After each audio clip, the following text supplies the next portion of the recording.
அன்பர்களுக்கு வணக்கம். புலிப்பாணி மகரிஷியுடைய புலிப்பாணி ஜோதிடம் முன்னூறுங்கிற அந்த நூலில் இருந்து நாம் தொடர்ந்து ஜோதிட நுட்பங்களை பார்த்துக்கிட்டே வர்றோம். நாம் இதுவரையிலும் புலிப்பாணி ஜோதிடம் முன்னூறுங்கிற அந்த நூலில் 202 பதிவுகள் வெளியிட்டிருக்கிறோம். இன்னைக்கு வெளியிடுறது 203வது பதிவு, பாடல் எண் 204. இப்போ சென்ற பதிவில் சூரிய மகாதசையில் புதன் புத்தியை பற்றி பார்த்தோம். இப்போ இன்னைக்கு அந்த சூரிய மகாதசையில் கேது புத்தியை பற்றி பார்க்க போகிறோம். முதல்ல நாம் அந்த பாடலை பார்த்துருவோம். ஆமென்ற ரவி திசையில் கேது புத்தி, ஆகாத நாளதுவும் 126. போமென்ற அதன் பலனை புகழ கேளு, பொருந்துகின்ற காரியங்கள் சேதமாகும். நாமென்ற மனைவி தன்னை நாசம் பண்ணும், நலமில்லா சத்துருவும் நல்குவான்பார். தாமென்ற இருந்தவிடம் விட்டேக வைக்கும், தரணிதனில் தெண்டம் வரும் சார்ந்து கேளே அப்படின்னு முடிச்சிருக்கிறார் இந்த பாட்டை. இப்போ முதலடியை பார்த்தோம்னா ஆமென்ற ரவி திசையில் கேது புத்திங்கிறார். ரவி திசைன்னு சொன்னா சூரிய மகாதிசை, அதுல வரக்கூடிய கேது புத்தி. ஒவ்வொரு திசையிலையும் மொத்த வருடங்களை 9 கிரகங்களும் மறுபடியும் தங்களுக்குள்ள பங்கு போட்டு புத்தி என்கிற கால நிர்ணயப்படி அந்த ஜாதகனுக்கு வழங்க வேண்டிய சுப பலன் அல்லது அசுப பலன்களை வழங்குங்கிறத நாம முதல்ல பார்த்தோம். ஆரம்பத்தில் சுய புத்தி சூரிய தசையில சூரியன், சந்திரன், செவ்வாய், ராகு, குரு, சனி, புதன், இந்த புத்தியெல்லாம் இதுவரையிலையும் பார்த்துட்டோம். இப்ப இன்னைக்கு கேது புத்தி. இது எவ்வளவு நாளுன்னு பார்த்தா அந்த சூரிய தசைக்கு வரக்கூடிய அந்த 6 வருஷம், அதே மாதிரி அந்த கேதுக்கு வரக்கூடிய 7 வருஷம். இப்ப இந்த 6 7ஐயும் பெருக்கணும்னா 6 7 42. அப்ப அந்த கடைசி எண்ணுக்கு முன்னால இருக்கிறத மாதமா வச்சுக்கணும் அப்படிங்கிறாங்க. 42ல கடைசி எண்ணு 2, அதுக்கு முன்னால 4, அப்ப 4 மாதம். அந்த கடைசி 2 3ஆல பெருக்கி நாட்கள் ஆக்கிக்கணுங்கிறாங்க சூத்திரம். இப்ப அந்தபடி பார்த்தா 23 6. இந்த 4 மாதத்துக்கு 4 30, 120 பிளஸ் 6 126 நாள் அப்படிங்கிறாரு இந்த முதலடியில பாருங்க. ஆமென்ற ரவி திசையில் கேது புத்தி, ஆகாத நாளதுவும் 126ன்னு சொல்லி இருக்கிறார். ஆகாத நாட்கள்ங்கிறார், அதாவது கெடுபலன்களை அதிகமாக தரக்கூடிய நாட்கள். இனி அடுத்த அடியில போமென்ற அதன் பலனை புகழ கேளு அப்படின்னு சொல்லி இருக்கிறார். போமென்றங்கிறார் நல்ல பலன்களெல்லாம் போகும், நாணயம் போகும், பேரு போகும், கௌரவம் போகும், சொத்து போகும், யுகம் போகும்னு அந்த சூரிய தசையில கேது புத்தி கெடுதலை தான் அதிகம் தருங்கிறதுனால போம் என்ற அதன் பலனை புகழ கேளுங்கிற.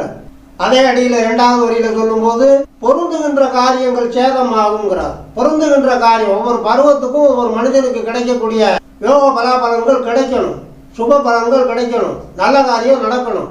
கல்யாணம் ஆக வேண்டிய வயசுல கல்யாணம் ஆகணும், உத்தியோகம் கிடைக்க வேண்டிய வயசுல உத்தியோகம் கிடைக்கணும், சம்பாத்தியம் இருக்க வேண்டிய வயசுல சம்பாத்தியம் இருக்கணும். இந்த மாதிரி இருந்தா தான் பொருந்துகின்ற காரியமா இருக்கும். அந்த காரியங்களை எல்லாம் இந்த சூரிய தசை கேது புத்தியில சேதமாகும் அப்படிங்கிறார்.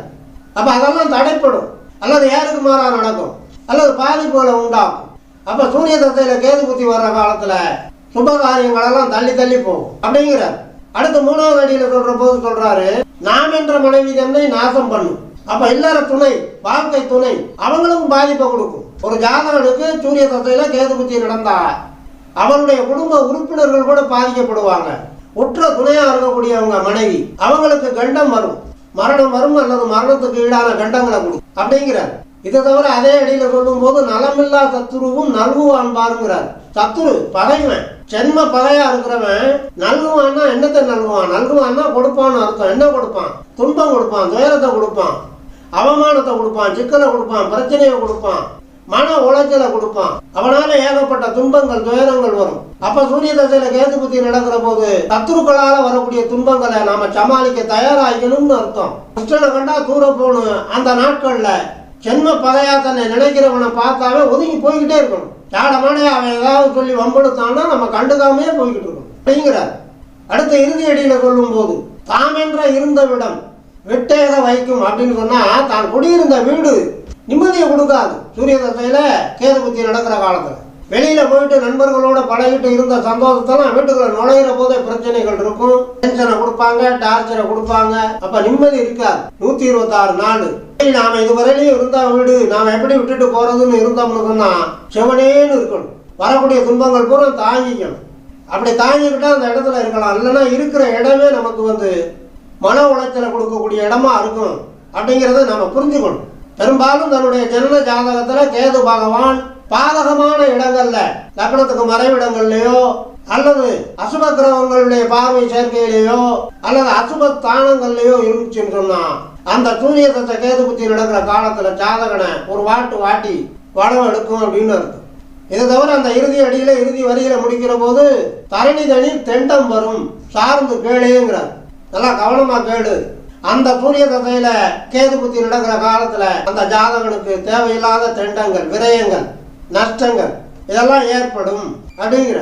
சார்ந்து கேளுன்னா ஜனன ஜாதகத்துல எந்த மாதிரி அமைப்பு இருக்குது, அந்த கேது நல்ல அமைப்புல இருந்துச்சுன்னு வைங்க, இப்ப இங்க சொல்லி இருக்கக்கூடிய இந்த கெடுபலம் பூரா ஒண்ணு கூட நடக்காதுன்னு அந்த ஜாதகனை ஒரு பாதிப்பும் செய்யாது அப்படின்னு அர்த்தம். நல்ல ஞானத்தை கொடுக்கும், நல்ல புத்திசாலித்தனத்தை கொடுக்கும், ஞானகாரகன் இல்லையா. அதே மாதிரி ஜனன ஜாதகத்துல குருவோட சேர்ந்து கேது வந்து நல்ல ஸ்தானத்துல உட்கார்ந்து இருந்தா ஜாதகனுக்கு நல்ல வருவாய, பணயோகத்தை, தனயோகத்தை, புகழ, செல்வாக்க, ஞானத்தை வாரி வாரி வழங்குவாருன்னு அர்த்தம். இதெல்லாம் இங்க சொல்லலைனாலும் ஏற்கனவே பல பாடல்கள்ல சொன்னதனுடைய சூட்சமத்தை இங்க நாம அப்ளை பண்ணணும். ஆக கேது நல்ல ஸ்தானத்துல நல்ல சுபரோட, சுப சேர்க்கை, சுபர் பார்வையோட, பகை நீச்சம் இல்லாம இருந்தார்னு சொன்னா அந்த கேது புத்தி சூரிய தசையில நடந்தாலும் இங்கே சொல்லப்பட்ட கெடுபலன் இல்லாமல் சுப பலன்களையே தரும் என்பதனை நாம் புரிந்து கொள்ள வேண்டும் என்று சொல்லி இனி அடுத்த பாடலுக்கு உண்டான தெளிவான விளக்கம் காண தயாராகும். தொடர்ந்து வாருங்கள், ஆதரவு தாருங்கள் என்று கேட்டு இந்த அளவோடு நிறைவு செய்கிறேன். நன்றி, வணக்கம்.